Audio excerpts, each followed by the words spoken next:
Don Carlos Osoro, Su Eminencia, Cardenal Arzobispo de Madrid y Gran Canciller de nuestra universidad. Yo creo que en nombre de todos los presentes le agradecemos su presencia y la manera en que con ella pues muestra su paternidad hacia todos nosotros. Buenos días y muchas gracias a los que habéis organizado este curso por poder estar aquí al finalizarlo. Este curso que ha tenido como tema de fondo la aproximación teológica a la relación entre corporalidad y sacramentalidad. A mí me pusieron un título, pero yo me he salido como he podido del título, pero vosotros lo veréis el porqué. El título que me pusieron fue Sacramentos para la salvación del cuerpo. Y es verdad, yo voy a hablar de ello. Voy a hacer como 3 partes, a ver cómo lo puedo hacer, las reflexiones que yo últimamente vengo haciendo y que me parece que son especialmente importantes, porque el tema es esencial, el tema de la sacramentalidad. Voy a hacer una introducción donde simplemente voy a hablar de que es una cuestión actual y es una propuesta también y una reflexión necesaria para una enseñanza renovada de todo el tema de la teología sacramental. En segundo lugar, después de la introducción, voy a intentar contemplar la corporalidad desde la misericordia y la ternura como visión determinante para la teología pastoral. Y a mí me parece que determinante para este momento de la cultura que estamos viviendo.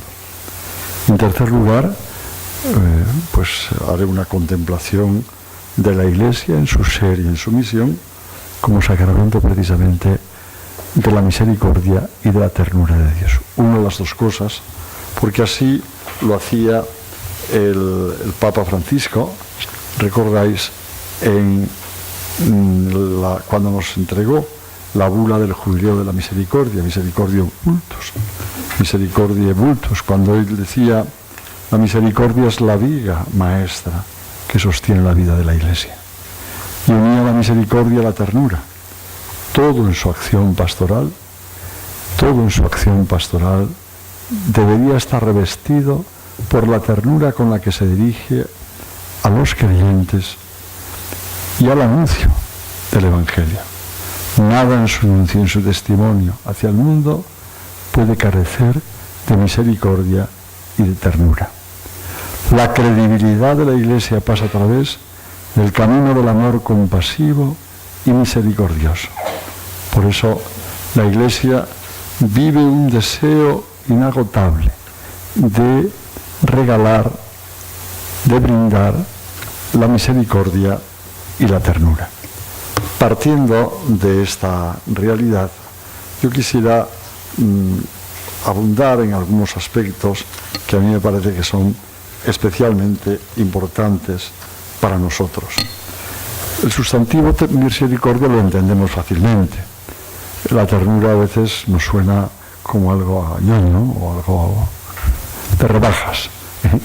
Y es todo lo contrario, porque sabéis vosotros que la ternura tiene que comprenderse ante todo como una actitud de orden antropológico inscrita en nosotros desde el momento de nacer, como capacidad de sentir, como patos que afecta a todo el ser, abriendo a la humanización, abriéndonos al encuentro, abriéndonos a la compasión y abriéndonos a la convivialidad.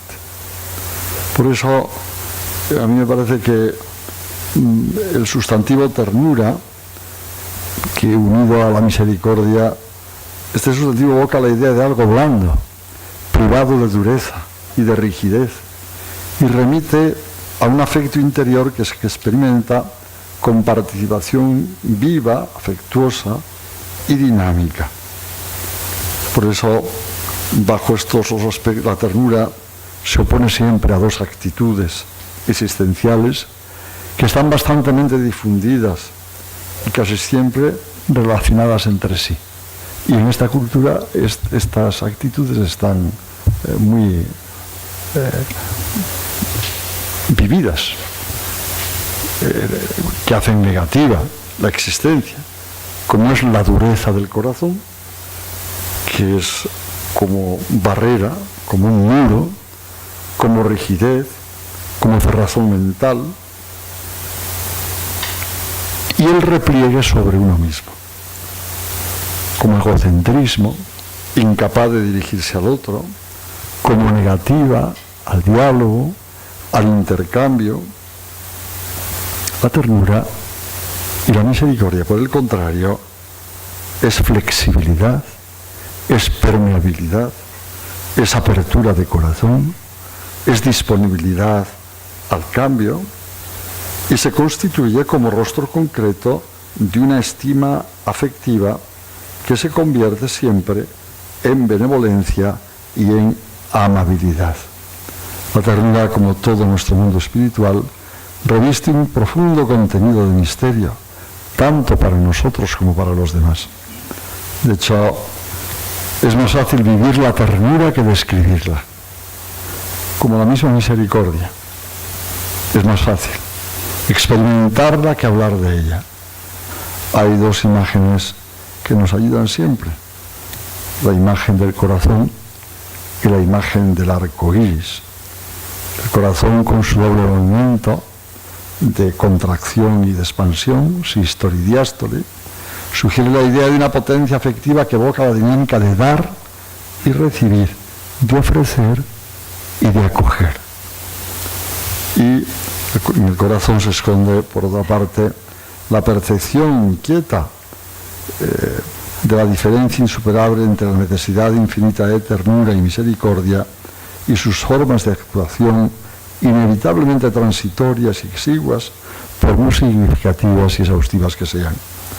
Por otra parte, está también la imagen del arco iris, la variedad armoniosa de colores que lo forman. Recuerda la multiforme riqueza de vibraciones afectivas, gozosas y sufridas, que entran en juego en la vivencia de la ternura, en la que no se trata de un estado de ánimo estético o amorfo, sino un estado sinfónico, en donde se acumulan y entrelazan y se mezclan como un concierto de diversas sensaciones y vivencias. La misericordia y la ternura es el fulgor de la belleza y el reflejo más bello y más radiante, precisamente del ser humano, cuando esto lo vive con todas las consecuencias, porque es lo que tiene Dios con nosotros. Y hechos a imagen y semejanza de Dios, resulta que tenemos que reflejar la belleza más grande en la que Dios se expresa y se muestra. En este sentido, yo sí quisiera deciros que la sacramentalidad, que ha sido un poco el tema del curso, es la entraña, pero al mismo tiempo es el escándalo del cristianismo. Es la entraña y es el escándalo. La entraña porque el cristianismo es la religión del Verbo encarnado que a través de su carne gloriosa y glorificada nos comunica su espíritu de carne a carne. Pero precisamente por eso viene el escándalo. El escándalo, ya que lo divino no llega a través de lo demasiado humano. Entonces, sigue siendo actual la valoración sobre la situación paradójica de la teología sacramental, que a finales de los años 60 el Papa Ratzinger, pero dando clases, siendo teólogo, nos decía, y de la cual nos hablaba y nos señalaba aspectos que a mí me parece que son especialmente importantes. Por eso, a mi modo de ver, la fundamentación sacramental de la existencia cristiana del teólogo del Papa Ratzinger, dio un impulso de la renovación sacramental, un impulso grande, muy importante. Y a mí me parece que esto para nosotros volver a releer aquellos aspectos que el Papa nos decía, me parece que son especialmente importantes en estos momentos y tienen que ver con lo que yo afirmaba anteriormente de la misericordia y de la ternura. Los sacramentos en el horizonte de la sacramentalidad, la necesidad que el Papa hablaba entonces de una teología fundamental de la sacramentalidad. A mí me parece que son aspectos que seguro que vosotros habéis trabajado en este curso y que yo no me voy a detener en ellos. Creo que la importancia es grande, tan grande, que fijaos bien, pues si os dais cuenta, en las constituciones del concilio, la constitución importante es sobre la liturgia, en la cual se toca el tema de la sacramentalidad con una fuerza muy especial y muy importante. Pero entremos, o voy a entrar después, bueno, el catecismo de la Iglesia Católica y el magisterio mismo del Papa Francisco nos han hablado, nos hablan de esta realidad importante de la teología sacramental. Pero voy a entrar a contemplar la corporalidad desde la misericordia y la ternura, que es una visión que es permanente en toda la teología pastoral. ¿Pertenece la ternura y la misericordia al orden del tener o al orden del ser? Esta pregunta no tiene un solo carácter especulativo y académico. Reviste implicaciones decisivas para la misma forma de definir la ternura y la misericordia y referirla a la existencia humana. Supone una manera distinta de acercarse a la alteridad, a la corporeidad. Solo la ternura y la misericordia como ser realiza plenamente el ser de la ternura y misericordia. Corresponde a la opción fundamental de nuestro Señor Jesucristo, expresada ya en las tentaciones del desierto y que lo conducirá hasta el acontecimiento de la cruz, cima y modelo de toda ternura y de toda misericordia.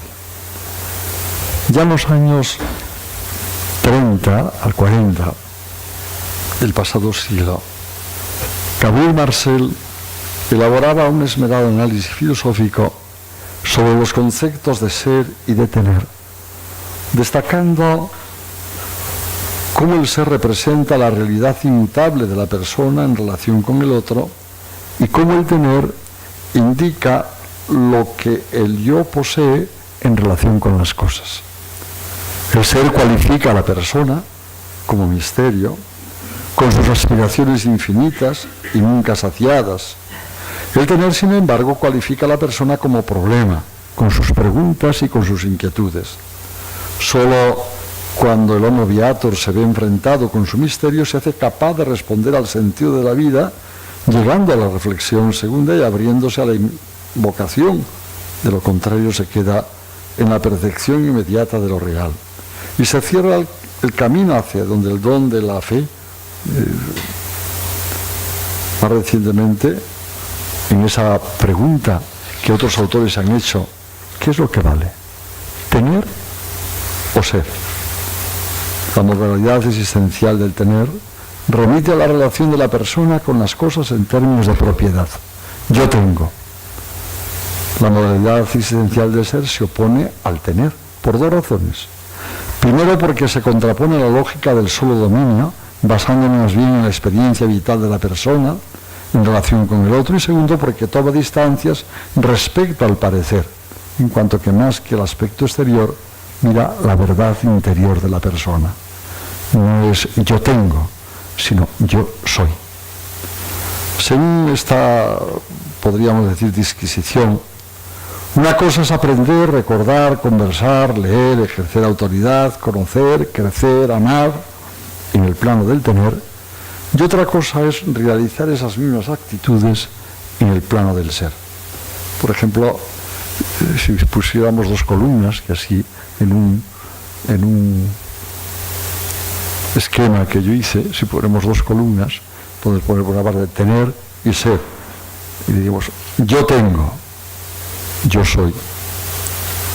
Yo tengo algo, yo estoy con y yo soy para. Yo tengo como posesión, estoy en diálogo con. Yo soy lo que tengo, yo tengo para ser. Son diferencias fundamentales que a mí me parece que son especialmente importantes. Yo soy porque tengo, yo tengo para dar. Cuanto más tengo, más soy.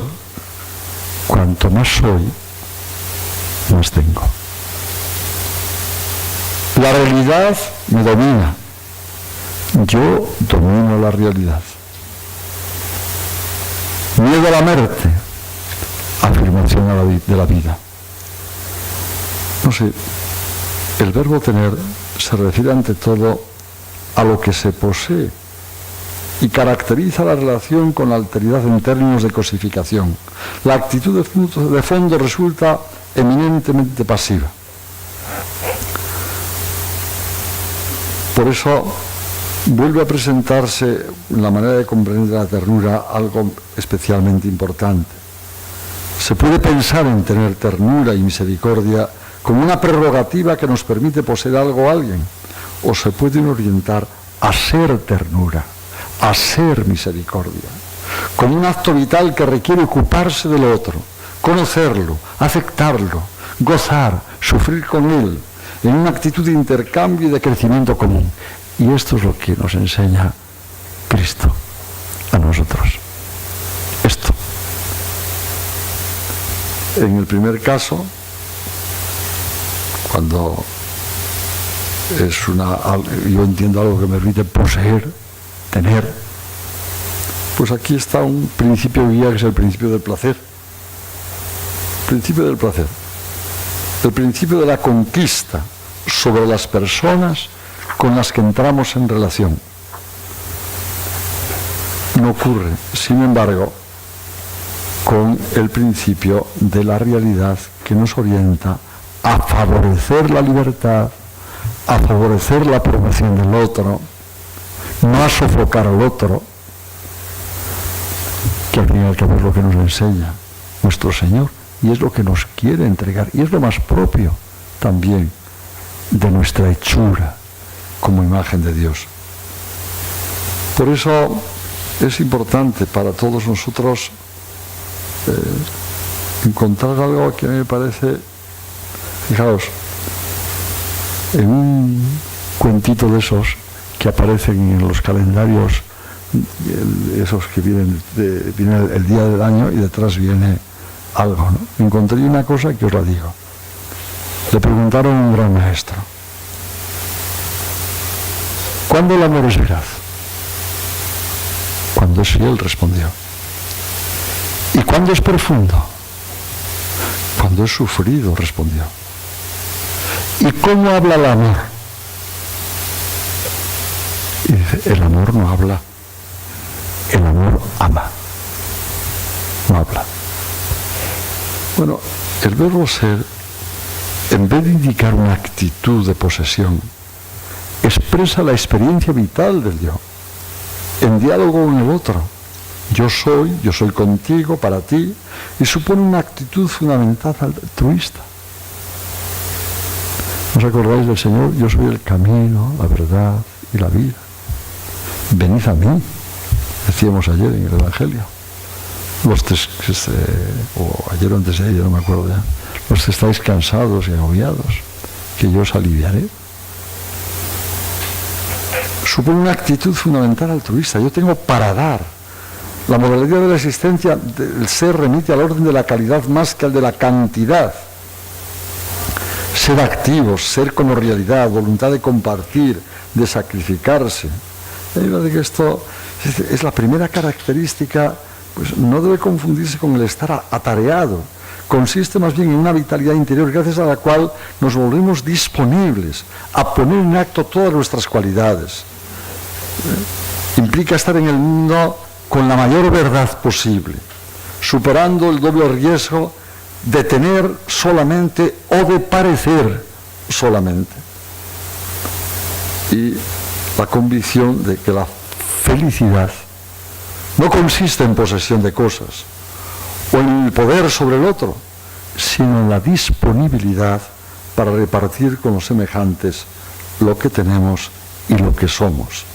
El problema consiste en triunfar en nosotros esta actitud que es una apuesta a la misericordia y la ternura que es de Dios. Es el impulso hacia el tener o el impulso hacia el ser. Dios nos impulsa a ser, a ser. Por eso yo creo que es importante ver que la ternura de ser se hace siempre ternura de amar. Y la ternura de amar se hace ternura de adorar. Reduciendo la vida de cada uno y de todos a la fuente y cima de toda ternura, que es el Dios trino y uno. Así como la relación con el absoluto no solo nos resulta extraña la ternura, sino que entra en ella como un elemento indispensable si no desea reducirse a una experiencia tan solo inmanente, privada de impulso hacia arriba, hacia Dios, que es el único capaz de liberarnos. Decir yo soy significa en definitiva decir yo soy porque recibo mi ser de otro. Vivir la ternura y la misericordia es celebrar en medio de nuestra existencia aquel maravilloso descubrimiento que hace el salmista en el Salmo 139 cuando dice: porque tú has formado mis riñones, me has tejido en el vientre de mi madre, te doy gracias por tantas maravillas, prodigio soy, prodigio tus obras. Por otra parte, la categoría fundamental de la misericordia y de la ternura como ser es la categoría de encuentro. Yo creo que esto tenemos que volver a recuperarlo. Contemplemos la corporalidad desde aquí. La categoría de encuentro. Etimológicamente sabéis que la palabra encuentro se deriva del latín incontra e indica, al menos cuando se usa con verbos de movimiento hacia, una dirección que condice una cita con alguien, a recibirlo, a darle bienvenida, y es necesario ir en su ayuda superando el matiz de hostilidad que podría tener el adverbio contra. Pues comprendida a la luz de esta categoría, la misericordia y la ternura se manifiestan de todo como voluntad de acercarse a un semejante y de promoverlo. Qué maravilla esto cuando lo vemos desde Dios, ¿no? Se hace hombre y se acerca para promovernos, para darnos su vida, como una extensión del yo hacia el tú, para afirmar su existencia y limitar su crecimiento, obrando para que sea capaz de vivir en una dimensión plena de autonomía. Por eso, a mí me parece que uno de los problemas grandes de este momento es la negación del otro como ser necesitado. Y no lo hacemos con palabritas, lo hacemos con obras. En el mundo de hoy lo hacemos con obras. Perdemos esta categoría. Vemos pueblos que se están matando, estamos tan tranquilos, aquí nadie se mueve. Unos pueblos, como dice el Papa, que estamos en la Tercera Guerra Mundial por partes. Como no nos afecta económicamente, no hacemos nada.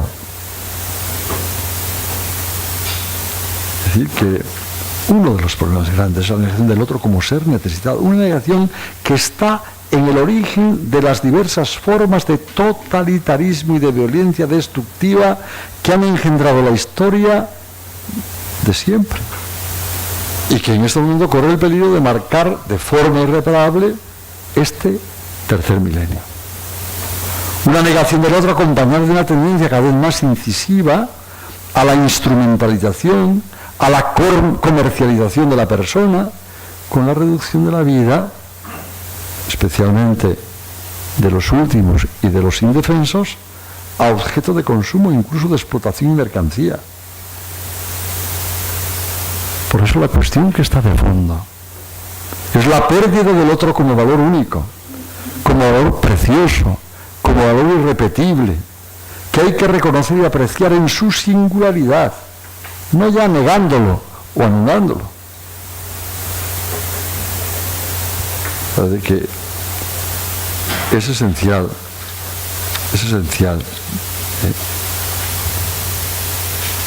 la desnudez con que se ofrece el rostro del otro simboliza una apertura al diálogo, una invitación que me compromete en una opción radical, amarlo o negarme a amarlo, acogerlo o negarme a acogerlo. Si además otros se encuentran en la necesidad, si su rostro es su rostro de huérfano, de la viuda del Evangelio, del extranjero, y estoy utilizando categorías bíblicas, la posibilidad de opción se transforma en un dictado moral.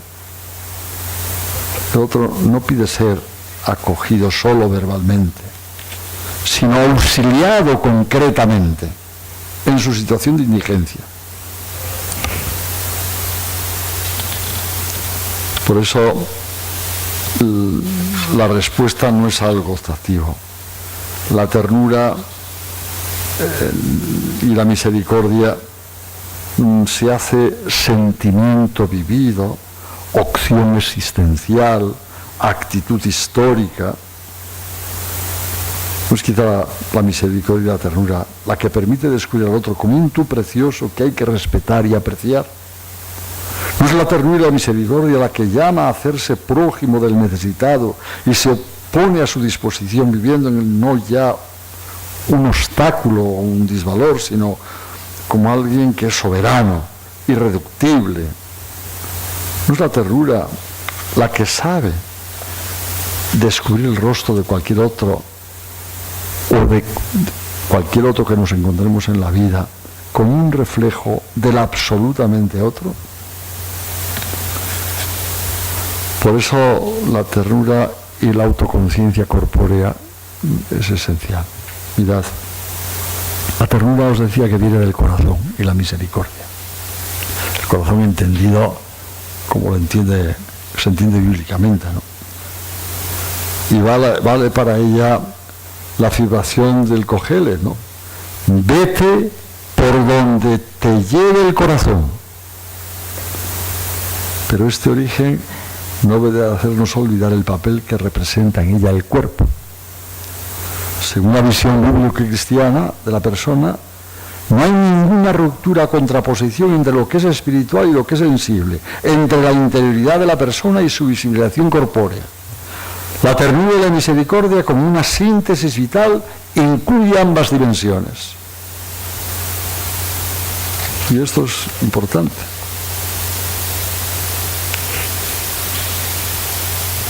Quien quiera que seas, si quieres transformarte a ti mismo, empieza por tu cuerpo. Una relación negativa con la corporeidad y no entendida desde esta dimensión que os estoy diciendo yo, de la ternura y la misericordia, hay que ver una relación negativa con uno mismo y con los demás y hasta con Dios y viceversa.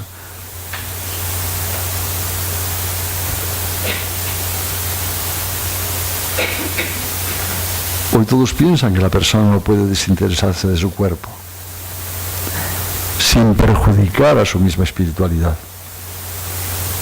La persona es una totalidad unificada, un todo espiritual, un todo corpóreo. El que intenta separar el cuerpo del espíritu, el espíritu del cuerpo, aleja el corazón de la verdad.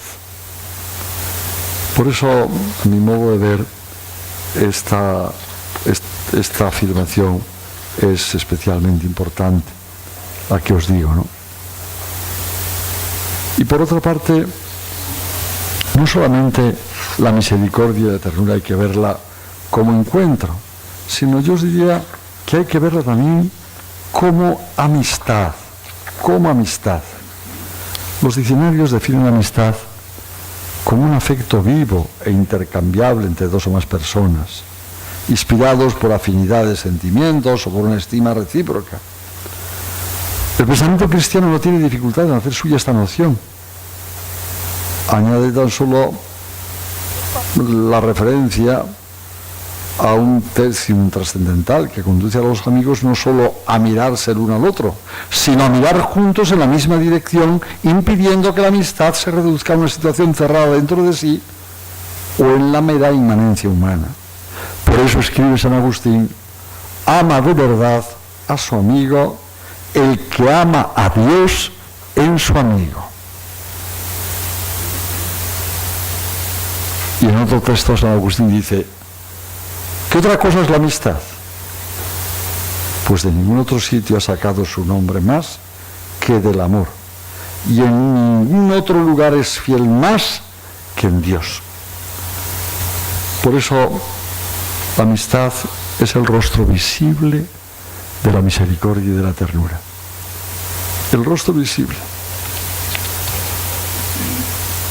Qué bonito es ese texto bíblico, ¿no?, del eclesiástico. El amigo fiel es un apoyo seguro. Quien lo encuentra ha encontrado un tesoro. El amigo fiel no tiene precio, su valor es incalculable. El amigo fiel es un elixir de vida. Los que temen al Señor lo encontrarán, porque es la amistad que Dios nos regala. Bien, pues desde esta perspectiva, que podría extenderme mucho más, porque llevo bastantes años, cuando yo explicaba teología pastoral, lo explicaba de esta manera. Desde la perspectiva, yo voy a intentar hablaros de contemplemos a la Iglesia en su misión y en su ser. Pero no olvidemos esta corporeidad que se manifiesta precisamente en la misericordia y la ternura, que es lo más original, porque es lo que nos hace parecernos a Dios. Y es quizá la mejor manera de entender hoy en la cultura contemporánea, en la cultura de que hoy viven los hombres, aspectos que son, a mí me parece, que son especialmente importantes. Yo os diría que, lo hemos repetido muchas veces, la Iglesia nace del costado abierto de Cristo. La descripción de la muerte de Jesús que nos ofrece Juan en el capítulo 19 no constituye tan solo una narración del acontecimiento, contiene ya una teología de la cruz rica en contenidos de orden eclesial y sacramental. Aquí hay exegetas pero creo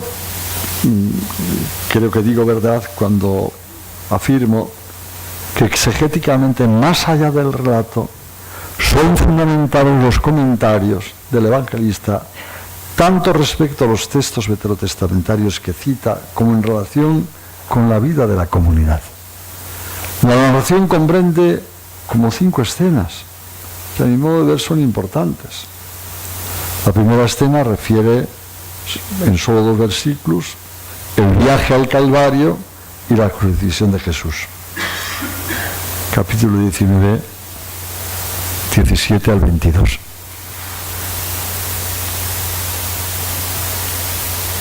Mientras que dedica hasta 4 versículos a la cuestión del 19 al 22 sobre la inscripción de la cruz. Este detalle para el evangelista tiene un significado. Por una especie de curiosa ironía sucede precisamente lo que los judíos querían impedir. La cruz, símbolo de humillación, se convierte en la cátedra desde la que se proclama el mesianismo real de Jesús, incluso en 3 lenguas, dirigiéndose así al mundo entero. Y es significativa la respuesta despechada de Pilato, que se transforma en una profecía indirecta. Jesús entiende el señorío en franca oposición a la idea de la realidad propia de los judíos. Y esta es la paradoja que Juan quiere destacar. La segunda escena, de los versículos 23 al 24, se centra en el signo de la túnica sin costura, un dato histórico que se encuentra también en los sinópticos, pero que solamente en el 4º evangelio adquiere su plena significación en relación con el Salmo 22 y con la distinción entre los vestidos que se reparten y la túnica que se echa en suertes. La indicación personal del evangelista. Y esto es lo que hicieron los soldados. subraya su intención expresa de señalar que se trata de un verdadero cumplimiento histórico. La cruz es el lugar y el signo de la reunión de los hijos dispersos de Dios. La cruz para Juan simboliza la reunión del resto de Israel y el comienzo de una nueva comunidad. No es casual que la tercera escena presente al pequeño grupo de María, Juan y las mujeres cerca de la cruz y no lejos, intentando destacar de este mundo la fidelidad del grupo y más específicamente la naturaleza del resto fiel. ¿O qué es la naturaleza del resto fiel?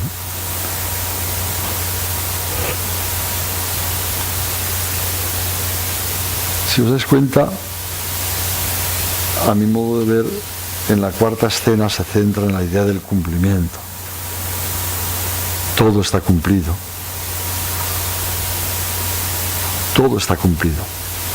La afirmación sobre el cumplimiento debe relacionarse con esa otra expresión del Evangelio de Juan: os amó hasta el fin. Y la quinta escena representa la síntesis de la descripción. Uno de los soldados le atravesó el costado con una lanza al instante y salió sangre y agua. Por tanto, en el fondo tenemos algo que me parece que es especialmente importante. La iglesia de la cruz es la iglesia de la ternura y de la misericordia. El origen de la iglesia muestra cómo la iglesia, ya según el Nuevo Testamento, representa una comunidad totalmente distinta de cualquier comunidad religiosa. Una comunidad radicalmente determinada por el amor trinitario. La iglesia, en cuanto nacido del amor más radical de Dios al mundo, es en sí esencialmente amor y debe ser lo que es. Su esencia es su único mandamiento. El lavatorio de los pies anticipa la oblación que el Señor hace, ¿no? Me parece que aquello que dice el Señor, ¿no?, en el Evangelio también, ¿no?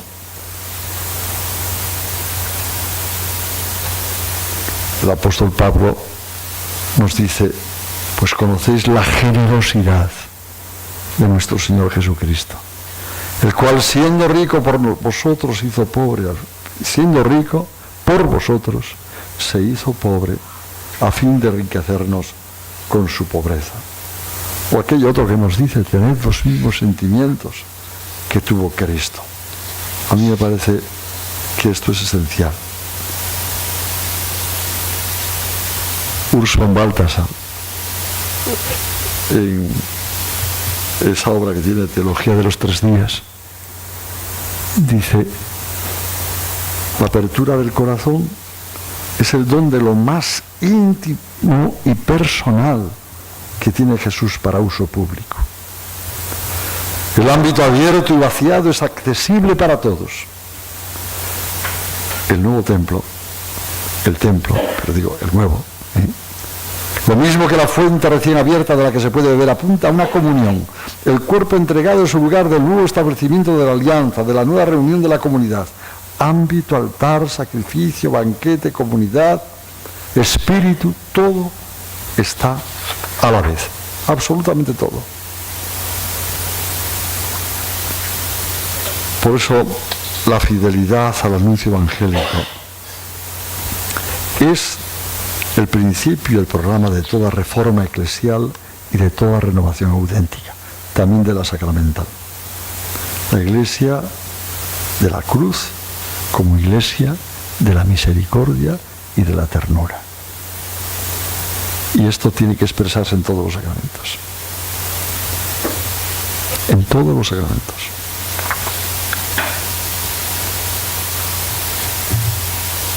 Por otra parte, a mí me parece que es especialmente importante descubrir cómo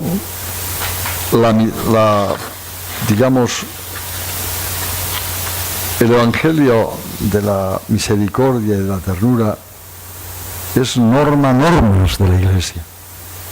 La ternura que surgió de la Pascua corresponde por su naturaleza intrínseca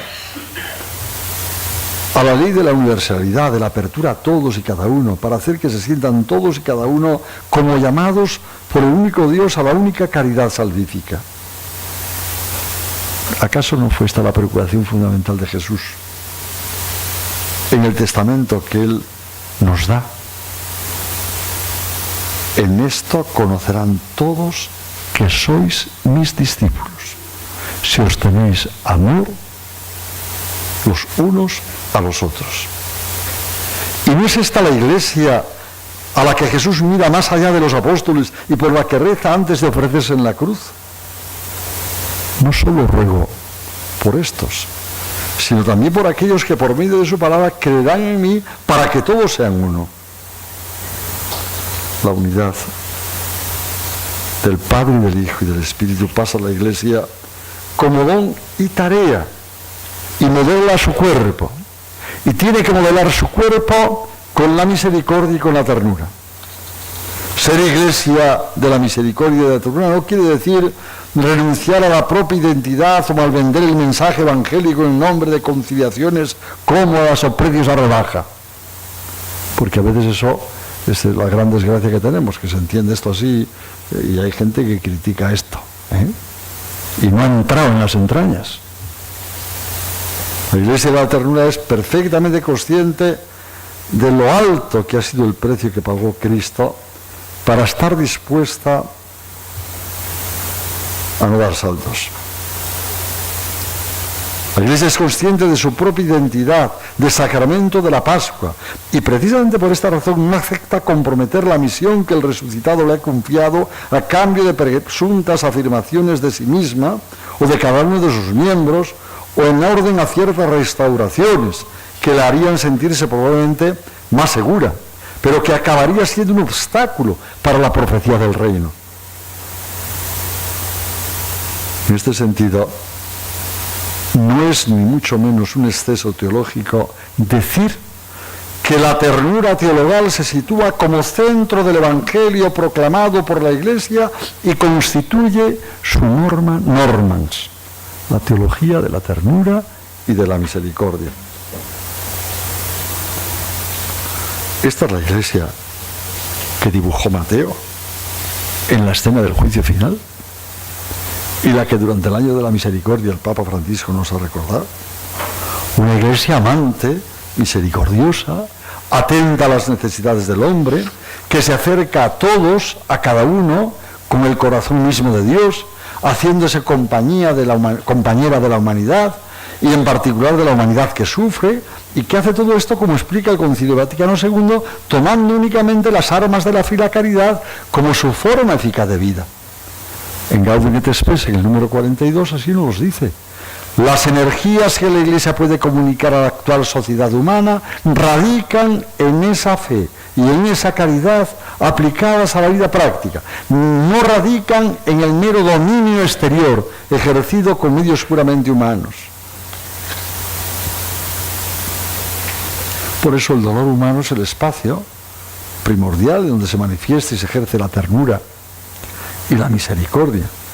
Si la cruz es la solución por parte de Dios del dolor del mundo, del pecado de la humanidad, la Iglesia, como sacramentum salutis Christi, no puede menos de hacerse cargo de él, imitando de esta forma al Maestro y anunciando el año de gracia del Señor. La ternura y la misericordia, nada, y termino enseguida, no os preocupéis. La ternura y la misericordia no tienen nada que ver, absolutamente nada que ver, con esa espiritualidad de paciencia resignada o de resignación inerte. Es compasión activa, dinámica, generosa, creativa, como la del buen samaritano, imagen de Cristo y de la ternura y la misericordia de todos los creyentes. Por eso, la ternura es el soplo del Espíritu a la Iglesia. El soplo del Espíritu a la Iglesia. Sí. El Espíritu realiza en la Iglesia un papel análogo al que desarrolla en el seno de la Trinidad. Amor personal del Padre y del Hijo, y el Espíritu Santo es al mismo tiempo el íntimo, el vinculum amoris patris et filii, y el extremum Dei, Es como esa especie de éxtasis del amor del Padre, del Hijo y del Espíritu que se da a la Iglesia. Por eso la ternura de la Iglesia y la misericordia en la Iglesia es un acontecimiento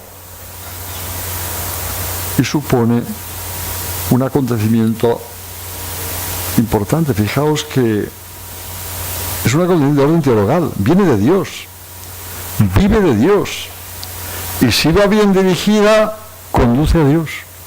Es acontecimiento teologal.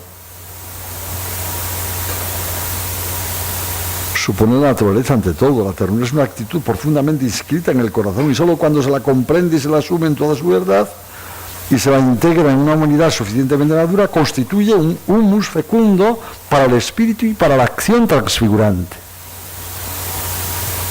Y perfecciona la naturaleza, la misericordia y la ternura. No se desecha ni se pierde nada de lo que constituye nuevamente la ternura, al contrario, se la acoge en toda su concreta consistencia antropológica y se la orienta hacia más alta realidad, convirtiéndola en realidad teológica, en vida de la santificación, en espíritu de Cristo, en forma de actuación de la vocación a la perfección que surge en el bautismo. Por eso, la gracia, la ternura de Dios en nosotros es una gracia. El amor misericordioso es una gracia que recibimos de Dios y que se nos da también a través de los sacramentos. La gracia corresponde al acercarse generoso de Dios al ser humano, al hombre. El nombre mismo que Dios se atribuye no hace más que caracterizar su ser con el hombre y para el hombre. Yo, vuestro Dios, vosotros, mi pueblo. Esta es la quinta esencia de la revelación del Antiguo Testamento, ¿no? Pero es la esencia también de la revelación del Señor. Pues bien, yo entiendo que la ternura pertenece a esa lógica del don y está llamada a reproducirse en todos nosotros y en la Iglesia. La misericordia y la ternura, tal y como se entienden en el Evangelio.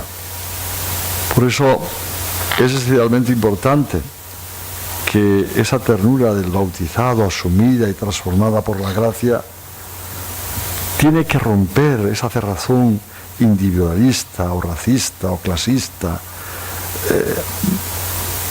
que evita los polos opuestos, el de una fusión que anule la individualidad y el de una individualidad que destruya la comunión, que podemos destruirla. En ese sentido, a mí me parece que la misericordia y la ternura es esa perfección en el amor. Recordaos del texto de 1 Corintios 13, 11-13, que el Papa utiliza en Amoris Laetitia. Hace un comentario sapiencial muy bonito, muy bonito.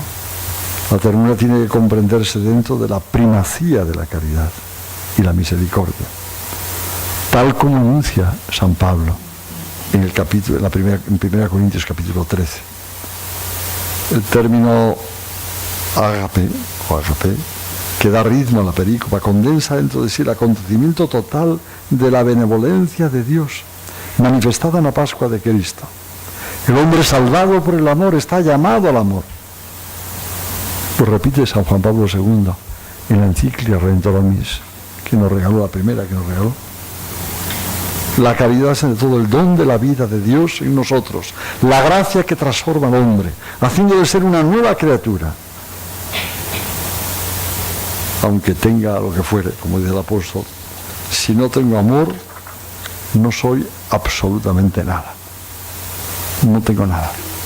Por eso la misericordia y la ternura son perfección del amor de Dios, que se manifiesta y se tiene que manifestar en la corporalidad nuestra, en nuestra vida cotidiana, en nuestra vida. Y a ello, por supuesto, nos ayudan a nuestra existencia, nos ayuda pues lo que os acabo de decir hace un instante. La sacramentalidad es la entraña y es el escándalo del cristianismo. Pero en esa sacramentalidad tenemos que poner en juego estos aspectos que me parece que son esenciales en el Evangelio: la misericordia y la ternura. Pues muchas gracias y perdonad mi rollo, que a lo mejor os ha cansado a las 12 de la mañana, pero me parece que esto es esencial en la teología pastoral. Yo no estoy hablando, por aquí hay teólogos, en la teología pastoral. Si no entramos por aquí, no conectamos con la cultura de hoy. Imposible. Y eso no es que lo diga yo, lo dice el Evangelio. Muchas gracias.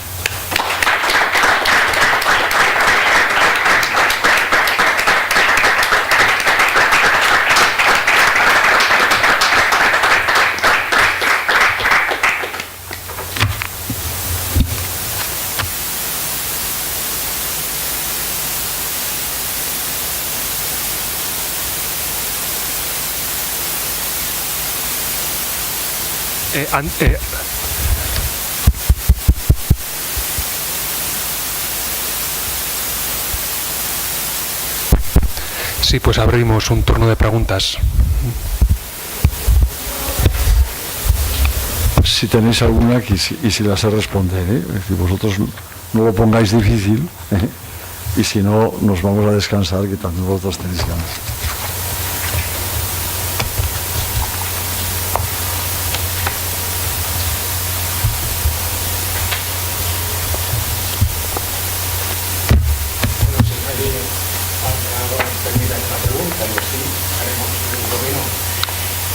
Gracias, Padre, por estas reflexiones tan profundas. Me ha emocionado mucho la cruz y también me ha dado al enfermo.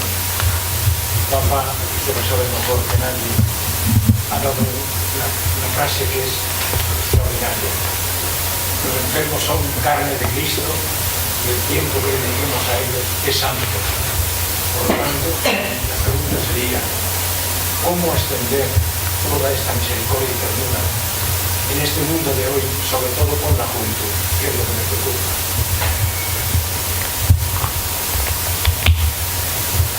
Hombre, si yo lo supiese, tenía solucionado la Iglesia todos los problemas, ¿no? Veis que vamos a tener un sínodo, el próximo sínodo está dedicado a los jóvenes. Tiene varios aspectos, ¿no? Y ha habido un trabajo importante, que es recoger reflexiones o una serie de preguntas sobre lo que nosotros pensamos, ¿no? que los jóvenes tienen. Pero lo que sí es cierto, y siguiendo la línea que les he dicho, es que hoy el mundo joven, yo creo que sigue a nuestro Señor y sigue a la Iglesia y se mantiene en la Iglesia o se acerca a la Iglesia fundamentalmente a través de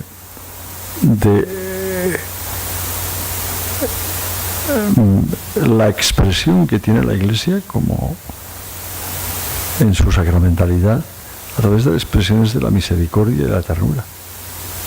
Yo veo muchos jóvenes que están muy lejos y se acercan a veces pues porque van a los lugares donde más se necesita expresar esa misericordia, ese amor de Dios, ¿no? Que no es ñoñería, y a veces uno es salir de uno mismo, ¿no? Y yo veo en Madrid en concreto, hay muchísimas expresiones así de jóvenes que están, pues que eso, en el mundo de la cárcel, en el mundo en todo el mundo de trata de la trata de personas, ¿no? Que van, que acompañan, que llevan comida, es decir, se mueven y eso capta su corazón.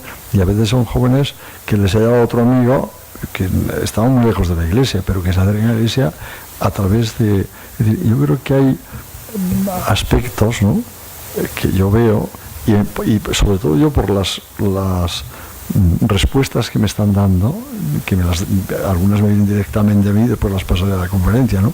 Pero las respuestas que me están dando van mucho en esta línea, ¿no?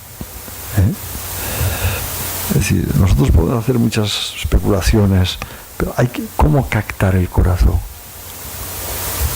Si os dais cuenta, esta es la gran enseñanza que nos da Jesús en el Evangelio, en todas las páginas del Evangelio, cómo Él capta el corazón de muchas personas que llegan a Él a pedirle, o que vaya a su casa, o que les cure, o que se acerca a Él directamente, o que le dice baja, que quiero entrar en tu casa, o que le dice dame de beber, o que le dice, no sé, el Señor, ahí hay algo que tiene que ver con esto, ¿no?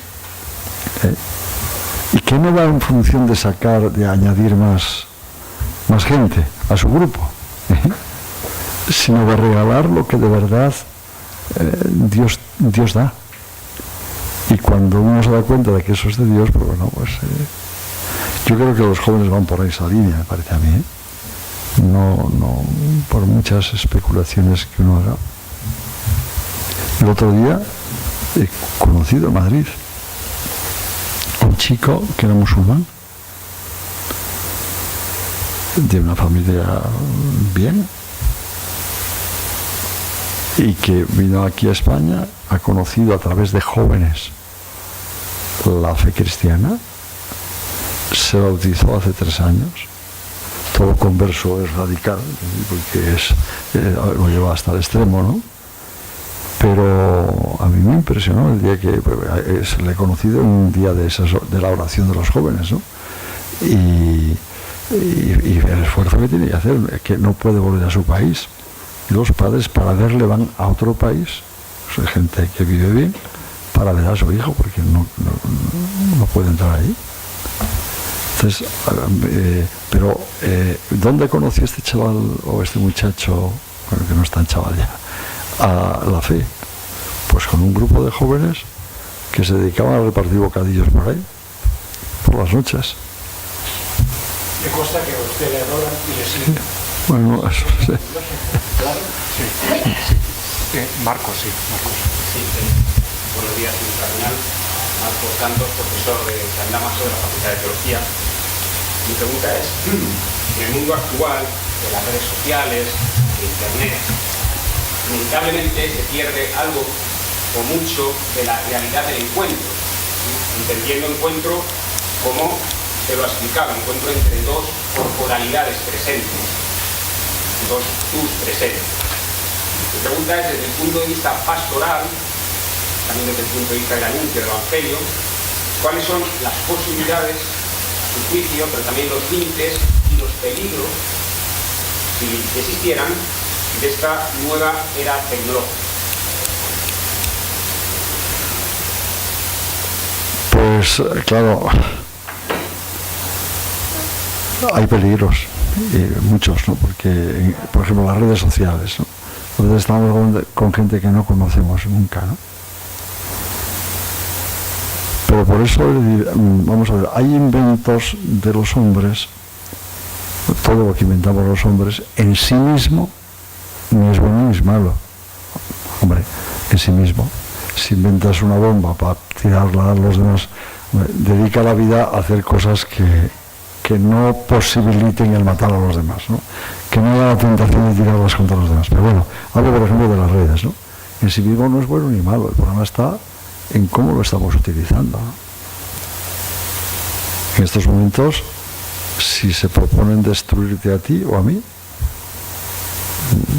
dicen cualquier cosa y a ver quién desorganiza todo eso que han dicho, ¿no? Es decir, hay algo, y después además son desconocidos, es que lo dicen. Y es verdad, pero no sabes quién lo dice, se esconden detrás, ¿no? Eso es grave. Y eso requiere también una reacción de la sociedad.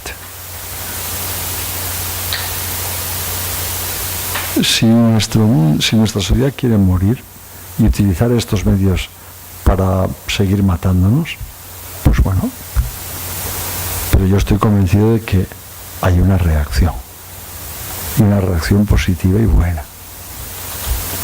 No sé si conocéis, por ejemplo, ahora mismo la Fundación de Telefónica Pro Futuro está utilizando los medios, como las tablets, por ejemplo, para hacer posible que todos los niños del mundo, de los lugares más lejanos, puedan recibir aquellos valores que por supuesto son cristianos, porque cuando hablamos de los derechos humanos, pero si eso es cristiano, no lo ha dado Cristo, no se lo han inventado los hombres, se ha apropiado gracias a Dios esta humanidad de ellos, no respetándolos, los tenemos teóricamente, a veces no se guardan, ¿no? pero se ha apropiado. Es decir, es un intento de que esos medios, los niños puedan aprender aquello que construye, que nos hace encontrarnos, que nos hace vernos, que nos hace comunicarnos, que nos hace ver las necesidades de los unos y de los otros, que nos hace descubrir que lo que yo tengo no es solo para mí, es para otro. Las redes sociales, todo puede ser para construir o para eso. En este caso, por ejemplo, pues sabéis lo que es hacer que en Centro África, en los lugares más lejanos de los de donde, los niños estén aprendiendo el valor de la vida, el valor que tiene la vida, el respetar la vida, el valor que tiene una libertad entendida bien, que termina cuando yo esclavizo a otro, cosas que estamos perdiendo en las sociedades más avanzadas, ¿no? Yo creo que claro que tienen importancia las redes sociales, y mucha importancia, ¿no? Y tienen importancia porque además no veo al otro, yo no le veo, no tengo contacto con él, sé lo que me dice, pero no lo desconozco, ¿no? ¿Cómo hacer posible decir que nadie se deje manejar solo por una imagen o a distancia? Pues yo no sé cómo hay que hacer, pero ciertamente, por ejemplo, tiene que haber una intervención. Yo creo que tiene que haber una legislación, por ejemplo, en la utilización de las redes sociales, porque no son para destruir a nadie. Y si se utilizan para destruir a personas, sean quienes fueren, pues es un arma que es casi peor que la bomba atómica, porque la bomba atómica te matan y ya está. Aquí encima no te matan, pero vives en la... Es decir, poniendo ejemplos extremos, ¿no? Pero me parece que es verdad, es decir, que eso... claro, por eso yo digo este tema, ¿no? La estructura que nos ha dado a nosotros nuestro Señor, ¿no? Haciéndose hombre y revelando hasta el último momento de su existencia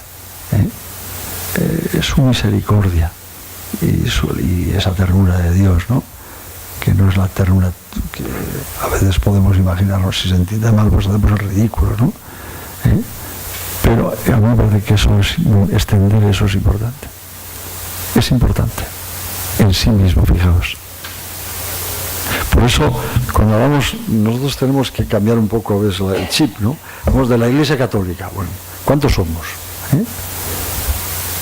La Iglesia era católica con 12. ¿Por qué era católica? Porque los 12 se largaron uno para un sitio a los lugares conocidos del mundo. Esa es la catolicidad. Esa es la que tenemos que empezar a vivir la Iglesia también nosotros. Esa dispersión que ayuda a que todo eso se ponga en el valor que tiene que tener y sirva para la humanidad, no para destruirla, no para destruir esta tierra y la convivencia de los hombres, no para marcar la altura que tienen que tener cada ser humano. Esa no la marca más que Dios. Deja que tenga la altura que Dios ha puesto al ser humano. Déjale esa altura y dásela, promueve esa altura. Esas cosas que a veces dice, pues claro, evangelizar no solamente es coger yo, que eso la Iglesia Católica en eso ha sido muy sabia. La Iglesia Católica, cuando ha marchado a un país, no va con Biblias debajo del brazo repartiéndolas. A lo mejor ha comenzado haciendo una escuelita, no cualquier escuela, no cualquier escuela no es que da el relato verdadero del ser humano, el que nos ha mostrado Cristo. Ha hecho un hospital, ha hecho un lugar pues para que los niños cuando naciesen no muriesen como han muerto tantos y tantos niños en muchas partes del mundo, ni en los primeros instantes de la vida era necesario, ¿no? Yo creo que en eso la Iglesia Católica nos ha mostrado que el anuncio del Evangelio hay que hacerlo con palabras, pero que vayan acompañadas por obras. No se dedicó a repartir Biblias o hacer levantar los brazos a la gente, que no es que esté mal eso, ¿entendéis? Que si eso vale a alguno, pues que lo haga también, pero a mí me parece que eso tiene que responder también, si la centralidad de mi vida en el centro de mi vida está Cristo, pues eso me hace hacer obras, y yo creo que esa es la expansión de la Iglesia, ¿no? La expansión de la Iglesia tiene que ir por ahí, de cristianos que estemos, vosotros, los profesores de la universidad, pues yo creo que tenéis una misión importantísima, de pensar, de hacer, de llevar esas perspectivas abiertas, ¿no? O sea, mirad, en estos momentos, yo os digo una cosa, yo hablo con toda libertad aquí, miro el rector y ya está, si meto la pata, pues la meto. Mirad, no sois profesores, pues esos que vienen a este mundo y ven, ahora lo estaba buscando algo, a ver si veía yo alguna cosa rara, ¿no? Y allá atrás veis una tubería, atrás hay una tubería y hay algo desconchado arriba de todo. Hay especialistas en la vida cristiana en entrar a este lugar y dedicarse a ver el desconchado y artículos sobre el desconchado y venga artículos sobre el desconchado. Esos no sirven para nada, perdonad, no valen para nada, no transforman este mundo, se quedan con el desconchado, es más, animan a desconchar más. Es decir, estamos en el mundo para servir y para entregar la belleza, pues no sé, la belleza de la tierra, la belleza de ser persona, de ser hombre, o de ser mujer, con las categorías que nuestro Señor entrega, ¿no? La belleza de poder ir buscando la verdad y promoviéndola por todos los sitios, la belleza de marcar direcciones, de que la gente, es que daos cuenta, esto es que es un momento importante de la historia. Y como dice el Papa, no es que esté naciendo, es que estamos en una época ya nueva.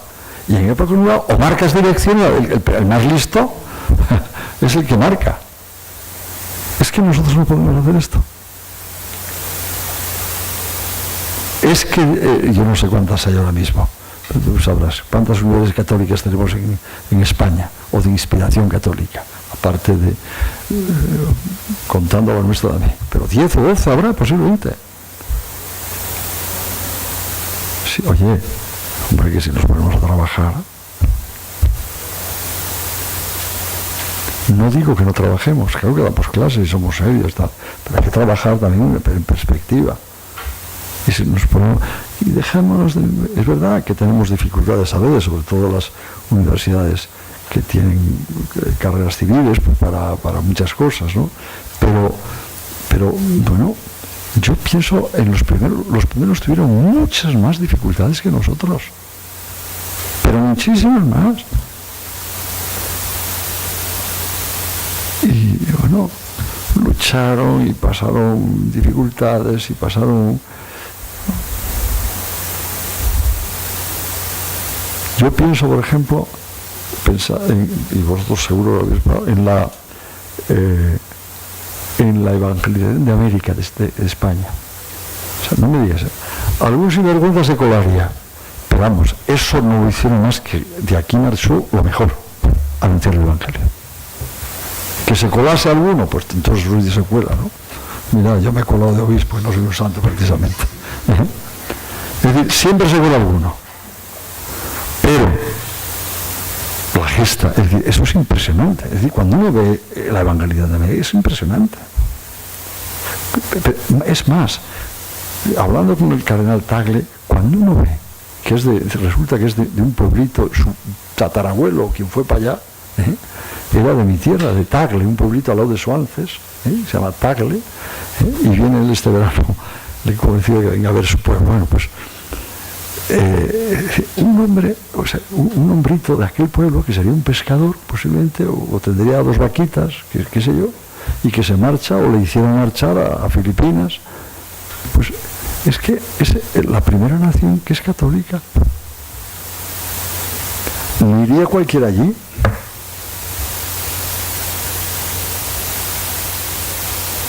Bueno, es verdad que teníamos pues unos reyes católicos, una gente que ayudaba a todo esto, que valoraba, ¿no? Y hoy a veces pues hay una desvalorización de esas cosas. Es verdad que hay más dificultades, pero tenemos más fuerza también nosotros, tenemos más fuerza. No sé, yo os lo digo también para animaros, ¿no? Porque si no, animaros, y yo creo que tenemos muchas cosas. No os detengáis en el tubo ese, no. Mirad para adelante. Decir, dirán, que digan, también dice de mí, no os preocupéis. No os preocupéis. Yo creo que es muy importante que cuando todos los días nos encontremos con nuestro Señor, ¿no? Y con su palabra, que sea, pues eso, el Señor nos hace salir siempre de nosotros mismos, siempre, siempre, siempre, siempre. Hoy, si os habéis dado cuenta,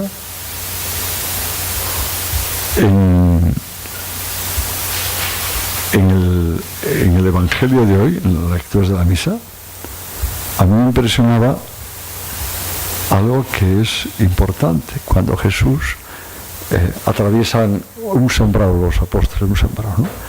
Tenemos que atravesar los sembrados, ¿sí? Y se dedican, tenían los pobres hambre, y se dedican a comer, a cogerla, y empiezan a arrancar espigas y a comérselas. Y estaba allí siempre alguno que está mirando a ver qué se hace, ¿no? Tus discípulos están haciendo una cosa que no se permite el sábado. O sea, yo creo que nosotros tenemos que atravesar los sembrados. Hay que atravesar este mundo. Y después atravesarlo como lo atravesó Jesús, con libertad total. Y con la libertad que le dio a los apóstoles. Las espigas están para alimentar, no para que sean más importantes que el sábado, más importantes que no sé qué. Si hay hambre, hay que dar de comer a la gente. Déjate de cuentos. Les dice Jesús, ¿no? Y después añade aquello, esto que va en la vida, que si comprendía lo que significa quiero misericordia y no sacrificio. Esta es la estructura nuestra. Misericordia, ternura. Esto es lo que quiero, que viváis y que entreguéis. ¿Qué es lo que nos diría el Señor? Esto es lo que he venido yo a traer a este mundo, a atravesar este mundo en las circunstancias históricas. No estéis llorando todo el día.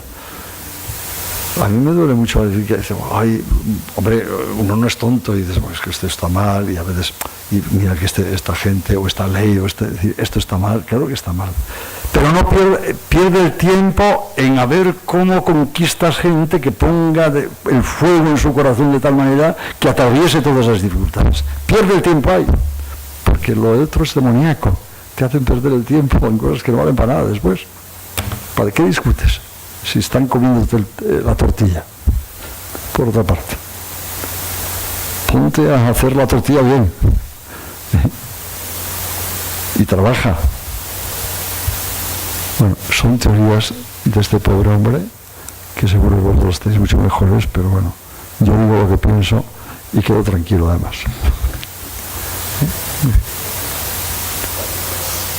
Quería dos cosas brevemente, no sé cómo estamos de tiempo. La primera era unirme cuando intervino al principio a Roseli para agradecerle su presencia a lo largo de estos años, siempre en el curso de verano. Usted ha querido siempre estar cerca, intervenir y acompañarnos. Creo que no solo en mi nombre, en nombre de todos, yo les quiero dar las gracias porque es la agenda que tiene y que querer, digamos, expresar aquí el esfuerzo que hacemos, ¿no?, de estar en esta competencia, para mí tiene mucho valor. Yo quería agradecer también. Y luego, brevemente, me ha llamado la atención una fórmula que ha usado usted durante la exposición, que dice como en el Evangelio Jesús capta el corazón de las personas, y que efectivamente para mí es una cuestión muy interesante porque es la condición para que suceda todo lo demás. Cuando el corazón de una persona es tocado, es afectado, se abre y por allí entra todo el bien de la inteligencia, el bien del afecto, el bien de la libertad. Y aquí somos jefes de distintas circunstancias y condiciones, pero es cierto que un buen número somos o alumnos o profesores de la universidad. Yo solo quería, porque era útil, decirnos alguna sugerencia sobre cómo es captar el corazón en la tarea educativa, en la tarea académica, en la tarea de la enseñanza, de las ciencias eclesiásticas. Si ve usted, como gran canciller nuestro, alguna sugerencia, aparte de las que ya nos he ido dando ahora, que nos han dado unas cuantas, sobre cómo podemos nosotros verificar captar, qué actitud requiere de nuestra parte, qué ve usted que puede servir para que siga aconteciendo el encuentro evangélico también, y de una manera señalada, en la entraña del trabajo académico, docente, de encuentro con estudiantes, de estudio. Sí.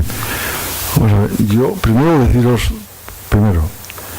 yo creo que el curso de nuestra Universidad Eclesiástica se haga en la Universidad Complutense es verificar y hacer verdad lo que el Señor nos dice en el Evangelio. Vosotros sois la sal de la tierra, vosotros sois la luz del mundo, no se enciende una lámpara para meterla debajo de la ceramín.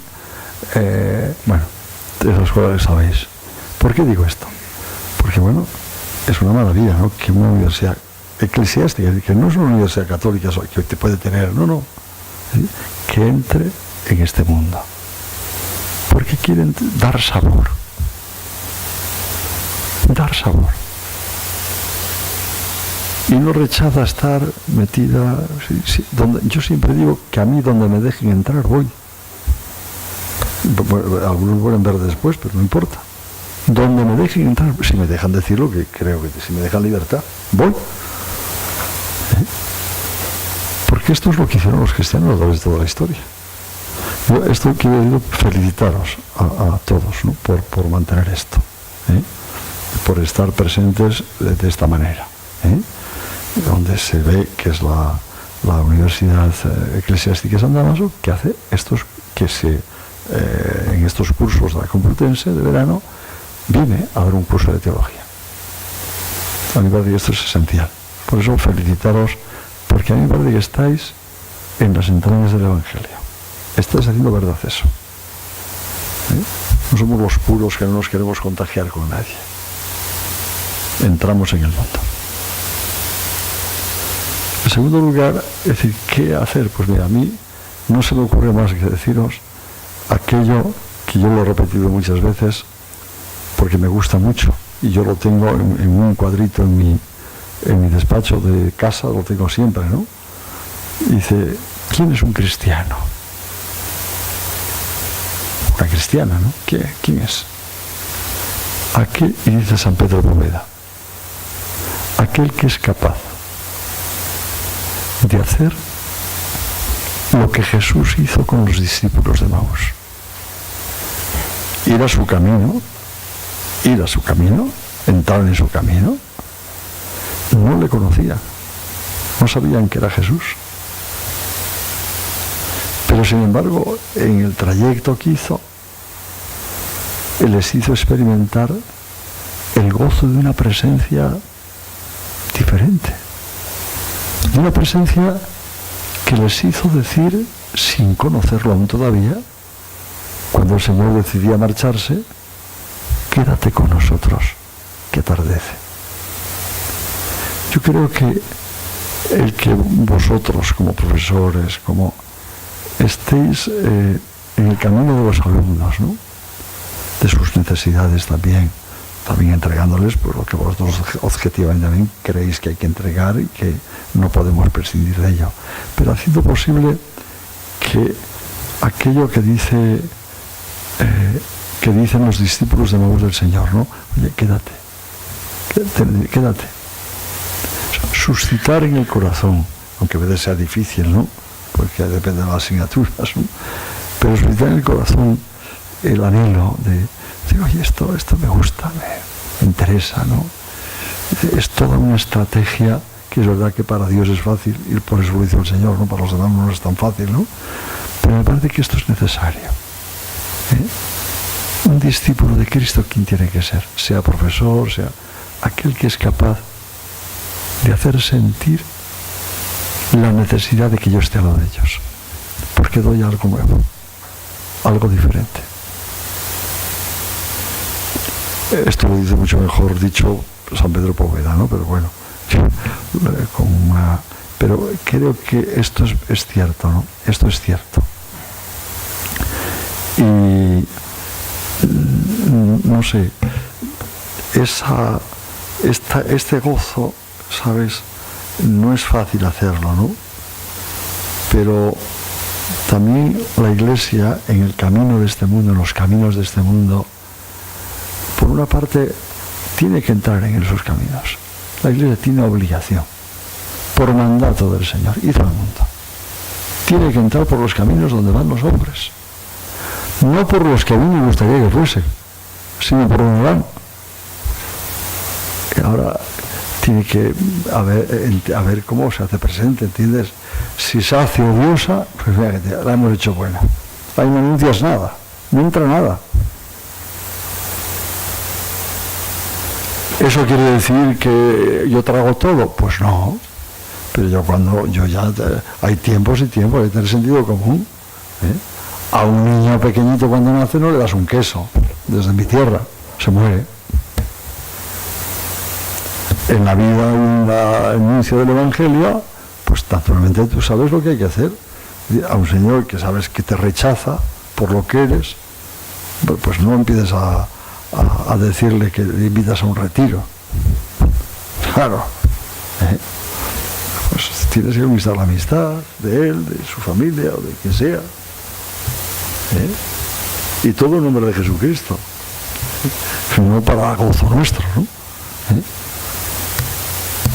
No sé, por ahí, Javier, no sé explicarme de otra manera. ¿Hay tiempo para una última pregunta antes de la entrega de diplomas? Sí. Una pregunta de la discusión que siempre a redes sociales. El tema de esa familiaridad, esa seguridad, al final pensando que está relacionado con las redes sociales. ¿Cómo hacer la familiaridad y la propiedad en relación con los puestos que deben en las redes sociales? También ha contado la solución, ¿no? En el Evangelio de hoy, desde hoy el santo de espera son las redes sociales. A veces tenemos que trabajar a una, tenemos que trabajar otra, pero tenemos que hacer. También las redes sociales mencionan internacionalmente esta manera, ¿no? Cuán importante es conocer la geografía y la liturgia de los artistas, de conocer los aires de la conservación, en cómo entendemos los que se han los aires. Yo no sé cómo verá desde la Iglesia Católica debería ser gran especialista en redes sociales para poder confrontar todas las cosas. Porque el mundo de hoy, ahora, una parte muy importante está en las redes sociales. Yo llevo una cuenta, mi manera de evangelizar una cuenta, que se llama la Educación Forestal, y yo de ecología, y yo he visto que es otra manera de evangelizar. cosas mucho más nuevas. Pero la pregunta es, ¿cómo ve los esfuerzos de distintas organizaciones cristianos en las redes sociales conocidas como canal de evangelización? ¿Cómo ve la presencia de distintas instituciones y organizaciones en las redes sociales, de las que también ha dicho que lleva una iniciativa, como un medio de evangelización? Yo primero pienso que debemos de estar en las redes sociales, debemos de estar. Porque es una forma, oye, quizá no tenemos otra forma de comunicarnos, ¿no? Por eso, primera afirmación, tenemos que estar. Segundo, tenemos que buscar el modo también en cómo nosotros hemos de estar, no vale de cualquier manera. Las redes sociales, para un cristiano y para las organizaciones cristianas, no pueden ser un medio de división entre nosotros. No pueden ser un medio de confrontación, de enfrentamiento. No pueden ser un modo de romper la comunión en la vida de la Iglesia. No lo pueden ser, porque entonces no hacemos lo que tenemos que hacer. Naturalmente, es decir, que cada organización, cada institución de la Iglesia tiene unos modos, tiene unos medios, tiene unas tareas, procede de un carisma a lo mejor, que eso lo entregue totalmente, que lo haga así, pero no lo haga eso para eliminar al otro de alguna manera o para deshacer al otro, ¿no? Hoy tenemos medios que, por desgracia, se dedican a deshacer a los demás. Bueno, y en nombre de Jesucristo, que es lo grave. Pues claro, eso es lo que no debe de ser, ¿entendéis? No puede ser, ¿no? Tenemos que además hacer posible destapar a aquellas personas o grupos que a través de esos medios se ocultan para crear rupturas y divisiones, ¿no? Yo creo que tenemos que ser exquisitos en estos momentos en la construcción de la comunión en la vida de la Iglesia. Mirad, tengo pecados, o sea que me tengo que confesar todas las semanas, que no os creáis que soy un santo. Pero mi gran pasión en la Iglesia es la comunión. Yo no tengo, para mí, cuando me dicen, usted es de, yo soy de todos.